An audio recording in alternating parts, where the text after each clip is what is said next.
Monarchical Absolutism. Introduction. In this study session, you will be exposed to one of the most important ideas in political thought, monarchical absolutism. We will discuss the nature of monarchy as a political institution, and also review the theory of monarchical absolutism as expounded by Thomas Hobbes. When you have studied this session, you should be able to define and use correctly the keywords printed in bold letters. You should be able to trace the historical development of monarchy as a political institution.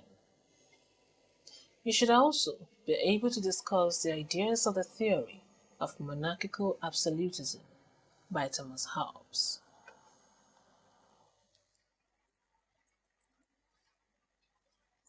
The development of monarchy as a political institution.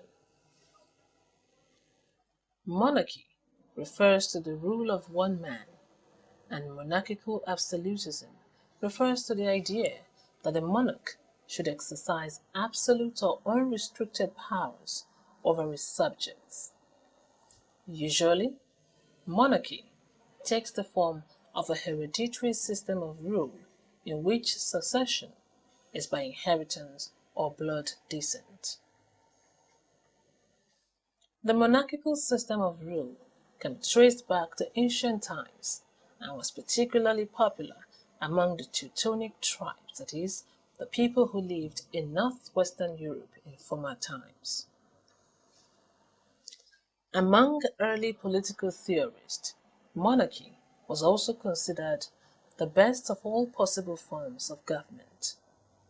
For instance, Plato argued that power in a good system of government should be concentrated in the hands of a philosopher king or a knowledgeable monarch. Initially, ancient kings were elected by tribal councils.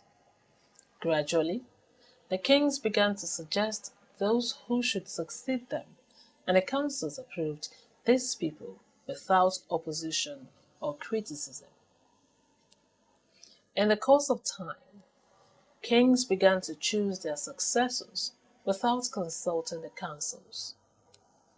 By the late 16th century, supporters of monarchy started to use the theory of the divine right of kings to justify the powers of the monarch. According to this theory, God had personally chosen the king to rule, and opposition to the king was therefore opposition to God. Much of the history of Europe between the 16th century and the early 20th century was dominated by a struggle between the defenders of monarchy and the advocates of democracy, who favored a system of government controlled by the elected representatives of the people. So bitter was this struggle that in 1815, an agreement known as the Concert of Europe was signed among the kings of Europe, under which they resolved to perpetuate the absolute rule of the monarch despite mounting popular pressures for democracy. Nonetheless, the forces of democracy remained steadfast, and by the end of the First World War, monarchy had been eliminated as an important political institution in Europe. With respect to Africa, most of the pre-colonial monarchical systems had their powers reduced when the colonial masters handed over power to new and modern political elites at independence. There are some countries in the world today that have retained their monarchical institutions, such as Great Britain, Sweden, Denmark, Holland, Norway, Morocco, and Saudi Arabia, to mention just a few of such countries. It is important to note, however, that most of the present-day monarchies have no governing functions at all.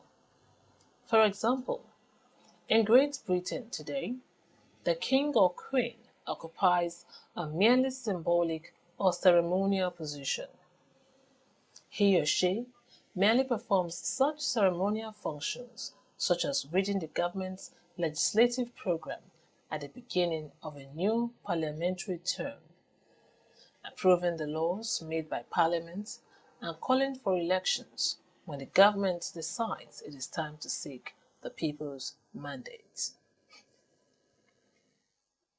In Europe generally, those monarchies that have survived to the present day are those that accepted the democratic revolution and the consequent reduction in their powers. In countries like France and Russia, where the monarchies refused to accept political democracy, the institution of monarchy was completely wiped out after very bloody revolutions in which the monarch, his family, and loyal supporters were killed.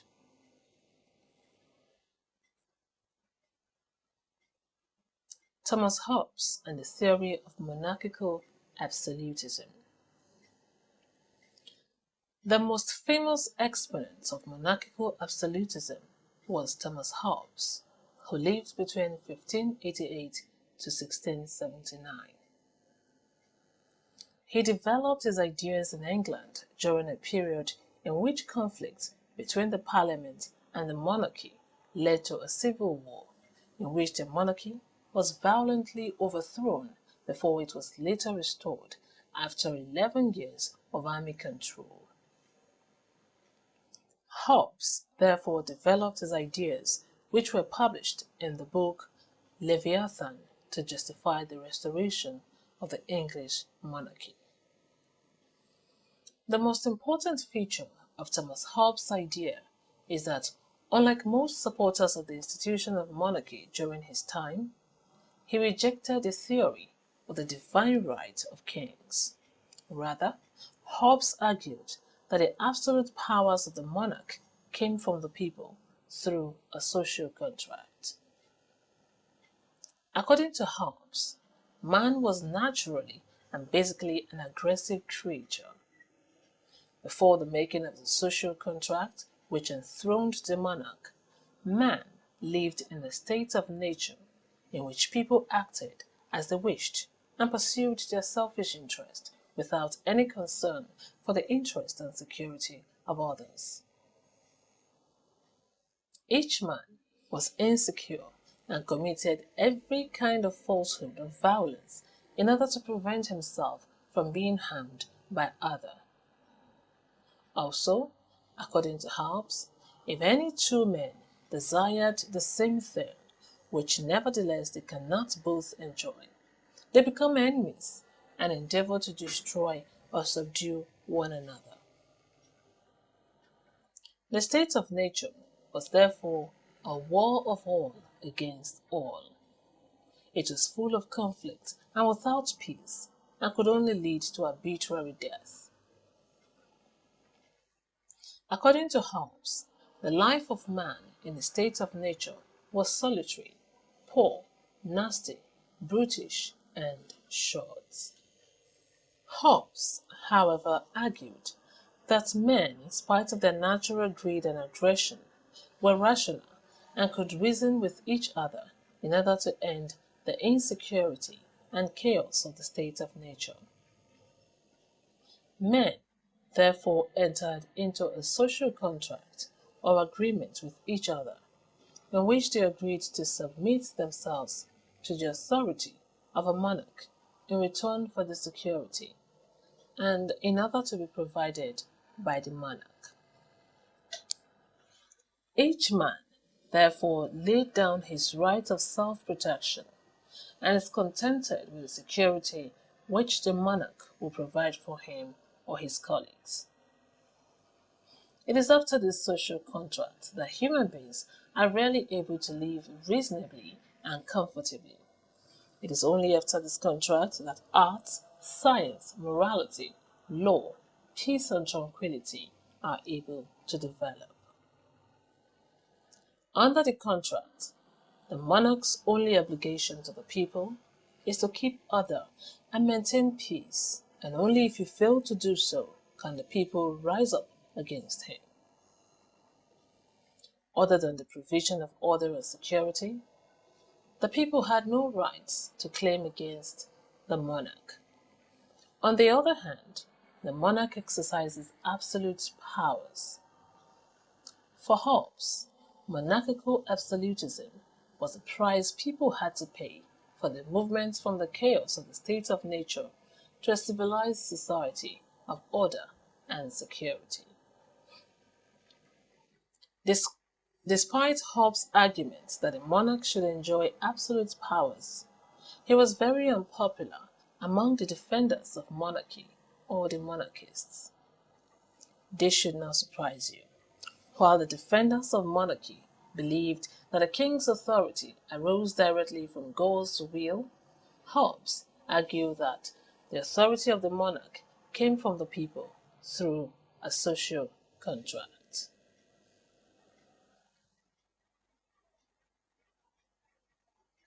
Now, study this material that comes with your course manual to access more information on 1. The nature of the state and the relation between the state and the individual 1, and the nature of the state and the relation between the state and the individual 2. As you study the materials, try to examine Machiavelli's thesis that the end justifies the means in the action of rulers. Also examine the social contract theory of John Locke. And also try to review how Hobbes conceives the state of nature. Post your findings in Activity 3.1 on Course Forum at UI Mobile Class. Your response should not be more than a paragraph or 80 words on each of the questions. In this study session, we have tried to define monarchical absolutism as an idea that a monarch should exercise absolute or unrestricted powers over his subjects. Monarchy, as a political institution, developed from ancient times and was subsequently strengthened, especially in the 16th century, when the theory of the divine right to kings claimed that the monarch was chosen by God. Thomas Hobbes was the most famous exponent of monarchical absolutism in that he argued in his book Leviathan that a monarch should exercise absolute powers over his subjects. Hobbes, however, did not believe in the divine right of kings by arguing that the monarch's absolute powers came from the people. Thank you for listening. We have now come to the end of Studies Session 3.